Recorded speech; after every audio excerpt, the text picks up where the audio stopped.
Sabrina's SewFlo here, and on this channel, we will discuss all things sewing.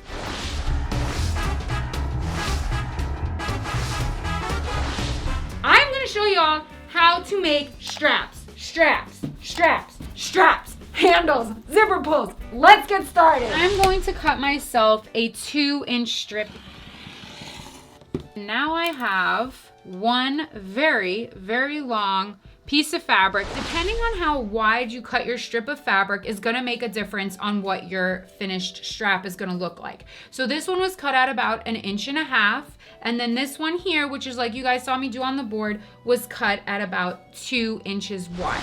What I have here is a piece of paper, and this is going to mimic a piece of fabric. So this right here would be my right side of my fabric, right? All the pretties. And this right here would be the wrong side of the fabric. And so what this is gonna do is this is just an enlarged version, okay, of this strap here. We'll say this is just an enlarged version. And this is me showing you how to do all the folds that you would do to create your handle or strap or tie, whatever you're gonna use it for. Okay, so what we would do is understand that each fold is actually where you would iron. Okay, so here's my fabric, and I'm going to take and I'm gonna fold in half, long ways, hot dog ways, okay? Here is my first fold. And if I was, ironing, right, this would be where I would iron. And what that just did was create a nice crease right here you guys are seeing right down the center. And then I'm gonna take my one outside edge and bring it in nicely right here to that center line. Go like that. And again, this would be an iron. We'd be ironing right here on that fold. And I'm gonna take my other side and I'm gonna go right in here again. Okay. All right, so we're going right back in to that center crease, and that crease is already there, and guess what we're gonna do? We are gonna close that long hot dog bun, okay? And that is how we would fold, and what I will show you, I'm gonna iron it and show you, but this is how you would create that. It is exactly the same thing here, just done with a piece of paper because it's so much bigger and so much easier to see. The first thing you're gonna wanna figure out is how should the end of your straps look? Here I have a zipper bag, and as you can kind of see, it'll fray, right? This was left raw, and this is totally fine for a zipper bag because, how often am I really gonna be washing the zipper bag? On something like a fabric mask that might be getting a lot of wear, or something like an apron, you're gonna wanna kind of cap off your ends here. You're not gonna wanna leave them with the raw edge. You guys kind of see the difference there? If you were to cap off your edge, you wanna take the end of your fabric and fold it over. You can leave it like this when you have a nice iron. You see my iron is in there really nice. It's not going anywhere. You can put a line of stitching here to hold this in place, which oftentimes if I have a raw edge at this section, I will do that. But since I'm working with the selvage here, this is not gonna move on me, okay? So I'm gonna do that on the one end of the fabric strip because I got my whole strip here that I'm gonna sew, and then I'm gonna do that over on this one. Now I'm going to fold it in half. And you guys kind of see that I am lining up this edge here with this edge here, okay? And we're gonna work our way down.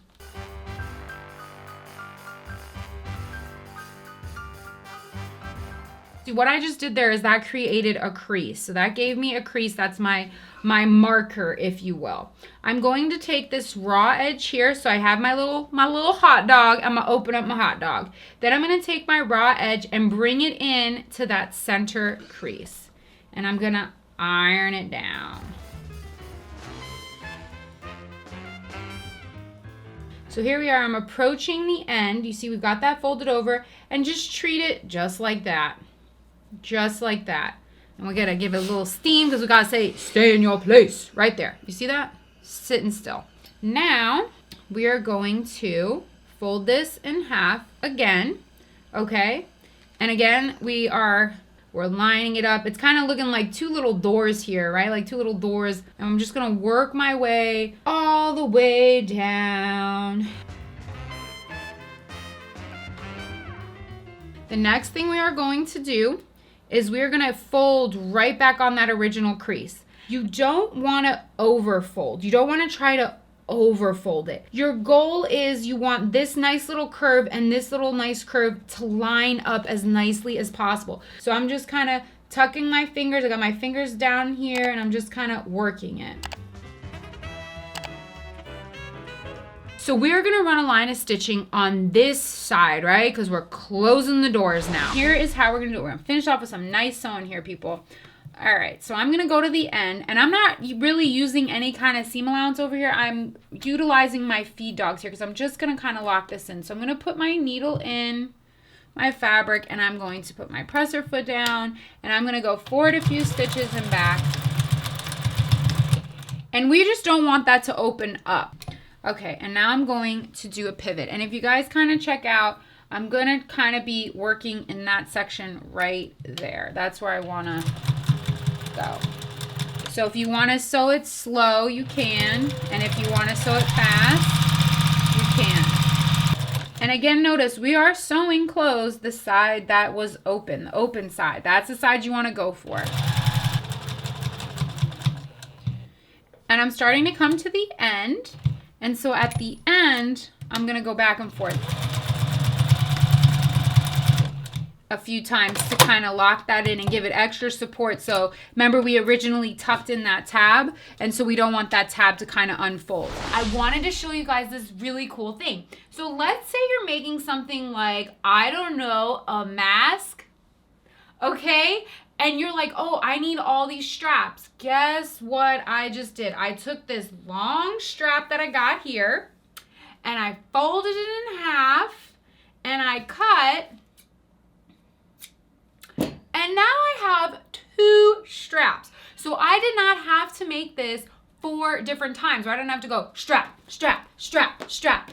I did it, and I got 2 straps out of this. So this is like one great trick. I have just showed you some really cool tips and tricks on how to make straps. These straps, like I said, you could use them for apron straps. You can use them for wristlet straps. You zipper pulls. I mean, we can just go on and on and on. Thanks for joining me, you guys. I will see y'all next time, and we will hang out and do some SewFlo.